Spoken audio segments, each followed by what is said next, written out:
Assalamualaikum warahmatullahi wabarakatuh.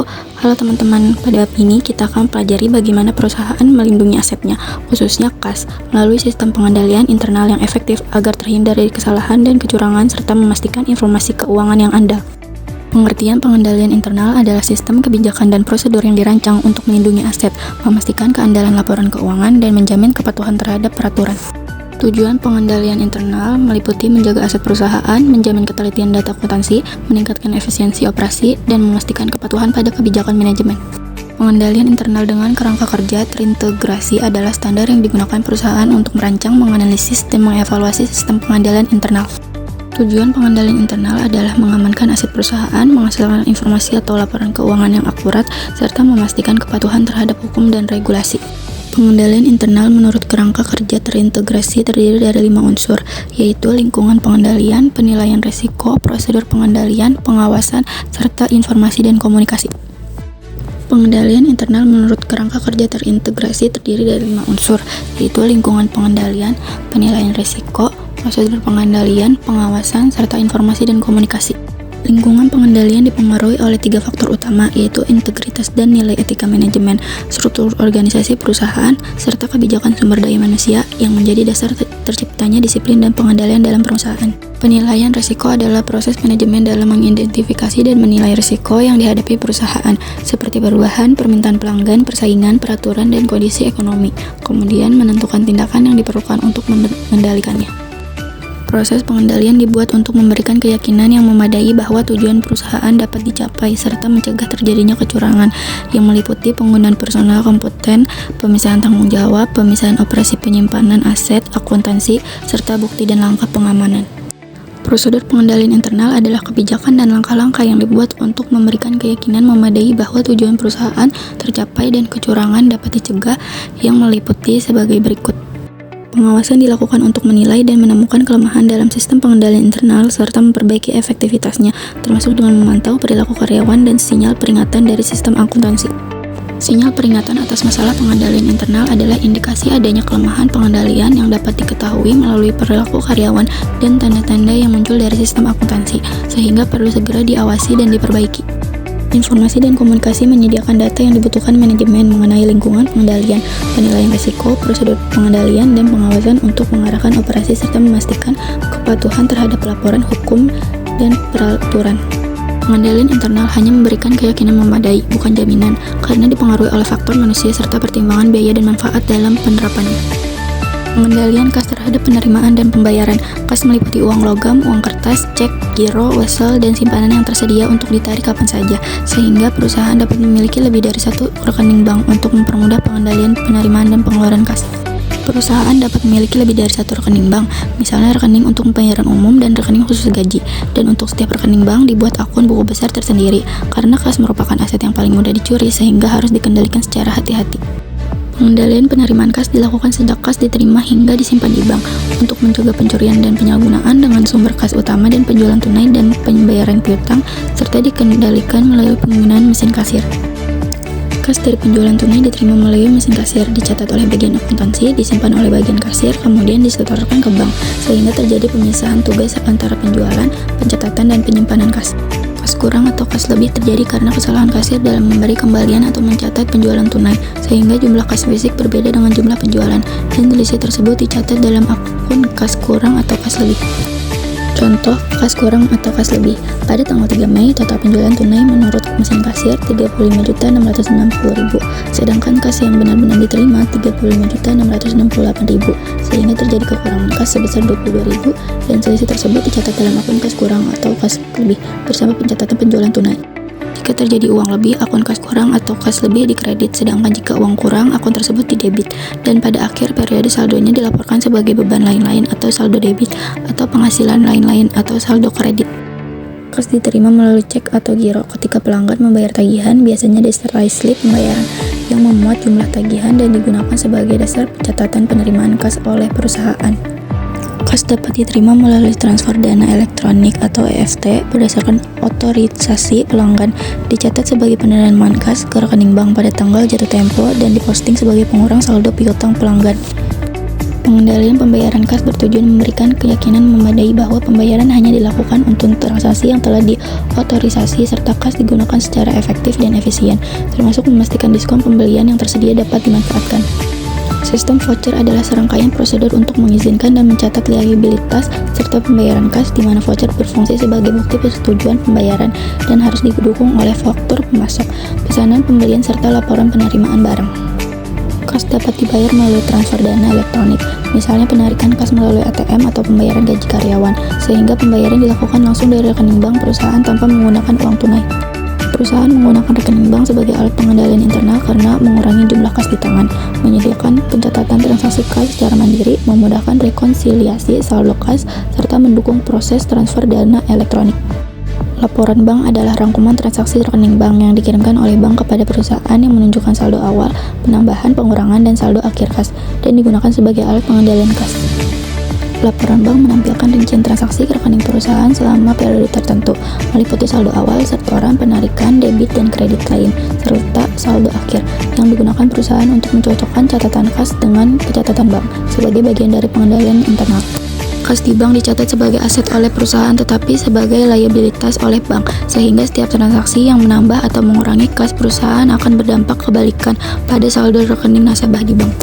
Laporan bank digunakan sebagai alat pengendalian kas dengan cara membandingkan catatan kas perusahaan dengan catatan bank untuk memastikan keakuratan transaksi dan mendeteksi kesalahan atau selisih.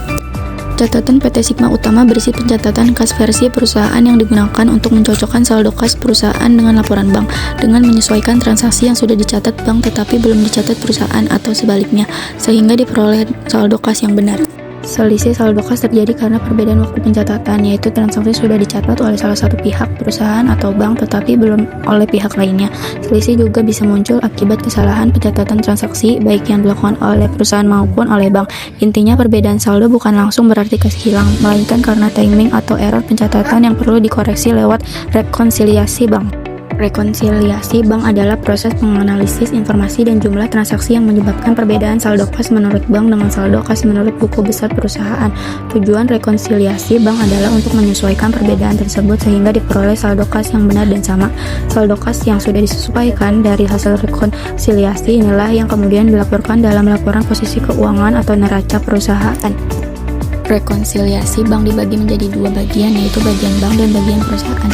Bagian bank dimulai dari saldo kas penurunan laporan bank, lalu disesuaikan dengan transaksi tertentu hingga menghasilkan saldo kas yang telah disesuaikan. Bagian perusahaan dimulai dari saldo kas menurut catatan perusahaan, kemudian disesuaikan sampai diperoleh saldo kas yang disesuaikan. Hasil akhir rekonsiliasi adalah saldo kas yang telah disesuaikan harus sama antara versi bank dan versi perusahaan. Rekonsiliasi bank dilakukan dengan menyesuaikan saldo kas menurut bank dan saldo kas menurut perusahaan melalui penambahan dan pengurangan transaksi yang belum dicatat oleh salah satu pihak hingga diperoleh saldo kas yang disesuaikan dan harus sama antara bank dan perusahaan.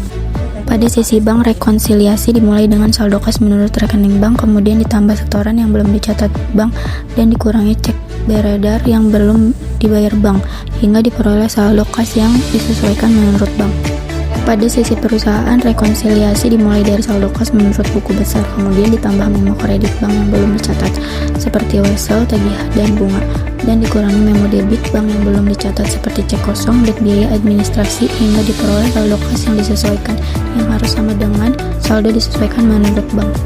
Slide ini menjelaskan ilustrasi rekonsiliasi bank PT Sigma Utama dengan membandingkan saldo menurut laporan bank 3.359.780 dan saldo kas di buku besar perusahaan 2.549.990 per 31 Juli sebagai dasar untuk dicocokkan agar diperoleh saldo kas yang disesuaikan. Slide ini menjelaskan item-item penyesuaian rekonsiliasi bank, yaitu setoran akhir Juli yang belum dicatat bank 816.200, cek beredar yang belum diuangkan 1.544.990, wesel, tagih, dan bunga yang sudah diterima bank tetapi belum dicatat perusahaan 408.000, serta cek pelanggan yang ditolak bank karena saldo tidak cukup 300.000. Slide ini menjelaskan penyesuaian di sisi perusahaan berupa beban administrasi bank 18.000 yang belum dicatat serta koreksi kesalahan pencatatan cek sebesar 9.000 karena cek 732.260 salah dicatat menjadi 723.260. Rekonsiliasi Bank PT Simak Utama per 31 Juli 2015 dilakukan dengan menyesuaikan saldo kas menurut bank dan perusahaan hingga diperoleh saldo yang sama. Saldo menurut bank sebesar 3.359.780 ditambah setoran yang belum dicatat bank 816.200 dan dikurangi cek beredar 1.544.990 sehingga menghasilkan saldo disesuaikan 2.530.990. Selanjutnya saldo menurut perusahaan sebesar 2.549.990 ditambah penerimaan wesel tagih dan bunga 408.000 lalu dikurangi cek kosong, beban administrasi bank serta kesalahan catatan cek dengan total 327.000 sehingga saldo akhirnya juga menjadi 2.630.990 yang membuktikan rekonsiliasi bank telah dilakukan dengan benar. Berdasarkan hasil rekonsiliasi bank, PT Simak Utama perlu mencatat ayat jurnal penyesuaian pada 31 Juli untuk transaksi yang belum tercatat, yaitu mendebit kas 408.000 yang berasal dari penerimaan wesel tagih 400.000 dan pendapatan bunga 8.000, serta mencatat koreksi dengan mendebit piutang usaha Thomas Tarigan 300.000, beban lain-lain 18.000 dan utang usaha CV Mahakam 9.000, kemudian mengkredit kas sebesar 327.000 sehingga seluruh selisih antara catatan perusahaan dan bank telah disesuaikan dengan benar. Slide tersebut menjelaskan dana kas kecil yang digunakan perusahaan untuk membiayai pengeluaran kecil dan rutin seperti perlengkapan kantor dan atau perbaikan ringan, di mana dana ini diisi kembali secara berkala saat saldo hampir habis atau mencapai batas minimum. Pada ilustrasi, dana kas kecil dibentuk sebesar 500.000 pada 1 Agustus dengan mendebit akun kas kecil dan mengkredit kas kecil didebit saat dana dibentuk atau ditambah, dikredit saat jumlahnya dikurangi, dan ketika pengisian kembali dilakukan akun-akun beban yang timbul dari penggunaan kas kecil dirangkum lalu dibayarkan melalui kas atau cek. Pada akhir Agustus, bukti kas kecil menunjukkan pengeluaran untuk perlengkapan kantor 380.000 ditambah perangko yang dicatat sebagai perlengkapan kantor 22.000, total perlengkapan kantor 402.000, perlengkapan toko 35.000 dan beban administrasi lain-lain 30.000 sehingga total pengeluaran kas kecil berjumlah 467.000.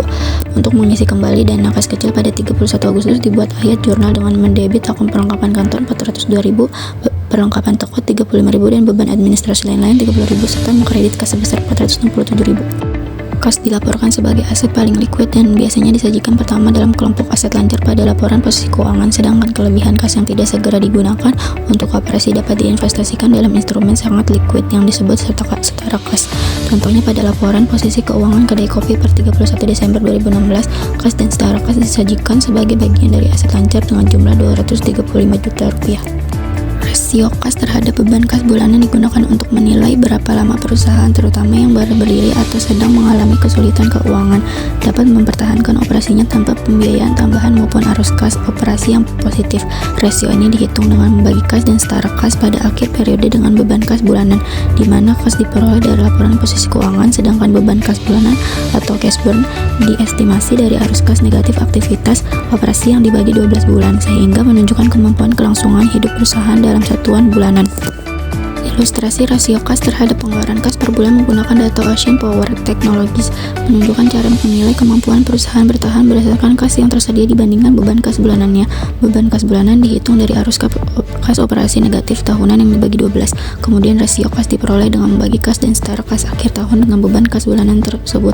Hasilnya menunjukkan kemampuan bertahan perusahaan masing-masing sekitar 8,1 bulan tahun 4, 2,8 bulan tahun 3, 3,2 bulan tahun 2, dan 8,8 bulan tahun 1 yang menggambarkan berapa lama perusahaan dapat melanjutkan operasi tanpa perdanaan tambahan atau arus kas operasi positif.